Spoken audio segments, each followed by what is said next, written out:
bombastic side-eye, criminal offensive side-eye. Tapi bohong.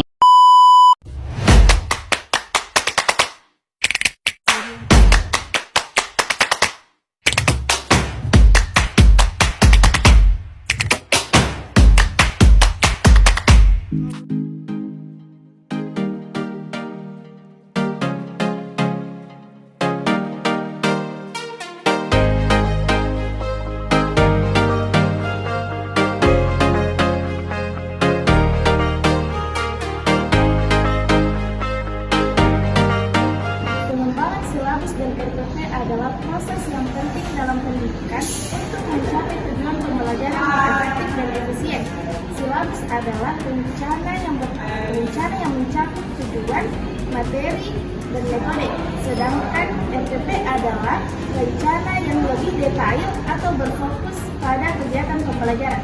Manfaat pengembangan silabus dan RPP antara lain, yang pertama, meningkatkan motivasi dan keterlibatan peserta didik, yang artinya semua peserta didik yang belajar dengan cara inovatif dan kreatif akan termotivasi dan terlibat dalam proses pembelajaran.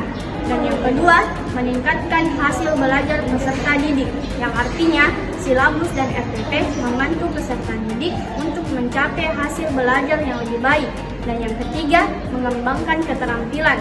Silabus dan RPP dapat membantu peserta didik untuk mengembangkan keterampilan seperti berpikir kritis, kolaborasi, kreativitas, dan komunikasi. Dan yang terakhir, mempersiapkan peserta didik untuk masa depan, yang artinya silabus dan RPP membantu peserta didik untuk mempersiapkan diri dengan perubahan dan ketidakpastian. Oke, adapun prinsip-prinsip dari pengembangan RPP dan inovasi pembelajaran adalah yang pertama, yaitu berpusat pada peserta didik, di mana dalam proses perancangan silabus RPP, ia harus tetap berpusat pada peserta didik dalam pembuatan RPP dan inovasi pembelajaran agar senantiasa mengembangkan inovasi yang ada serta mengintegrasikan dengan peserta didik tersebut. Yang kedua adalah ia mampu berorientasi pada tujuan kompetensi. Maksudnya apa? Di mana silabus dan kurikulum ini tetap sesuai dengan integrasi antara tujuan pembelajaran dengan RPP yang ada. Dan yang ketiga adalah senantiasa mengintegrasikan antara tujuan pembelajaran dan RPP yang disesuaikan. Kemudian yang keempat adalah memanfaatkan teknologi dan komunikasi. Silabus dan RPP sebaiknya senantiasa mengaitkan atau memanfaatkan teknologi, dan seiring berjalannya teknologi akan membuat inovasi pembelajaran dan akan membuat RPP tersebut menjadi lebih baik untuk menerapkan kepada siswa. Dan yang terakhir, yang kelima adalah memperhatikan keberagaman terhadap siswa. Nah, perlu kita ketahui bahwasanya di dalam kelas tersebut adanya keberagaman siswa, baik itu dari situs pengetahuan atau kemampuan dari siswa tersebut. Akan tetapi, lewat RPP dan silabus tersebut akan disesuaikan terhadap bagaimana pencapaian kompetensi dan pengetahuan siswa tersebut disesuaikan dengan baik berjalan dengan RPP, inovasi RPP.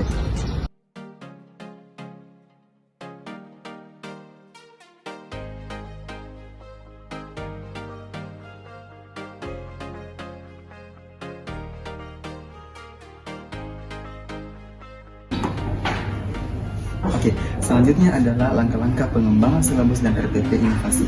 Nah, tentu dalam langkah-langkah pengembangan RPP dan silabus inovasi, yang pertama yang harus diperhatikan adalah analisis kurikulum. Di mana di dalam analisis kurikulum ini harus sesuai dengan pemberian kepada siswa, baik itu kurikulum ke-13 atau dengan inovasi kurikulum sekarang, yaitu kurikulum merdeka. Kemudian yang kedua adalah analisis karakteristik peserta didik, di mana analisis karakteristik peserta didik ini adalah yang pertama kita harus mengetahui bagaimana karakteristik peserta didik tersebut untuk bisa disesuaikan dengan RPP dan silabus untuk pembuatan untuk pengadaan materi pembelajaran di proses pembelajaran.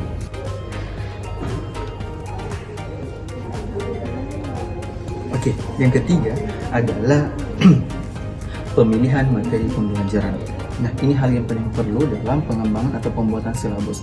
Untuk apa? Di mana materi pembelajaran ini harus sesuai dengan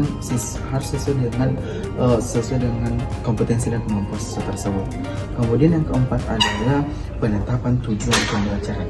dalam penetapan tujuan pembelajaran tentunya harus diketahui seperti apa tujuan yang ingin dicapai dalam proses pembelajaran tersebut. Makanya dibuatlah RPP inovasi ini agar tujuan pembelajaran ini mampu sesuai dengan capaian target yang sesuai yang ditetapkan sebelumnya. Kemudian yang kelima adalah pemilihan seperti apa strategi pembelajaran yang cocok diterapkan untuk proses pembelajaran antara pengajar dan peserta didik.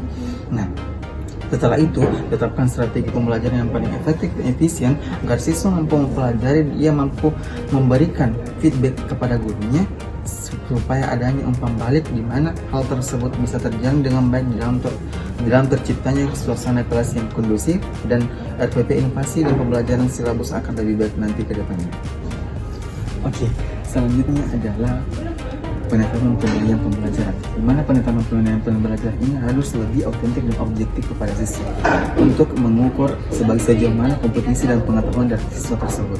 Kemudian yang keenam atau yang terakhir adalah evaluasi dan revisi, di mana hal tersebut dilakukan untuk mengevaluasi secara berkala dan revisi untuk mengetahui sejauh mana kompetensi pengetahuan dari proses RPP atau silabus yang ditetapkan kepada siswa.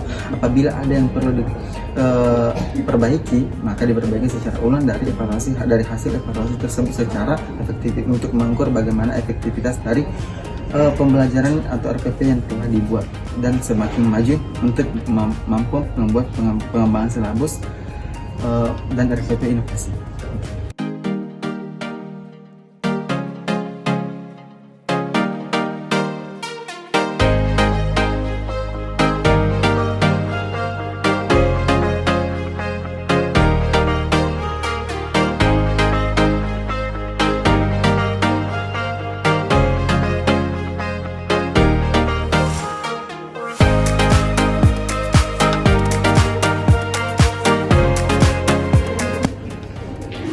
Nah, mungkin cukup sekian perkara video kami pada. Nah, mungkin cukup sekian pada video pembelajaran kami terkait mengenai pengembangan silabus dan RPP inovasi. Saya Muhammad Farhani mewakili kelompok kami untuk memaaf apabila dalam video pembelajaran kami ada kesalahan, mohon dimaafkan. Sekian, wassalamualaikum warahmatullahi wabarakatuh. I used to think that